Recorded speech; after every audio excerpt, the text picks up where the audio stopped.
will never leave you nor forsake you. God never leaves. Do you know what happens? We leave. We walk out of the presence of God. And we see this in the Bible. For example, God was speaking to Jonah and God gave Jonah an instruction. And the Bible says that Jonah left the presence of God and went in the total opposite direction. The same with Cain. God was speaking to Cain in the book of Genesis chapter 4. And it speaks about how Cain left the presence of God and done the total opposite to what God said. And he went a different direction. But what we understand is that God will never leave us nor forsake us, but we turn our back on him.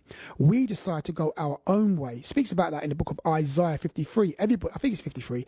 Everybody has decided to go their own way. So what happens is that we leave the presence of God. We go out of the presence of God. How? By living our own way, doing our own thing, putting our agenda above God's agenda, putting our life before God's life, or putting our will and our desires and our plans above or before God's desires and God's plans. We go out our own way. So when we are thinking that way and living that way, you have left the presence of God.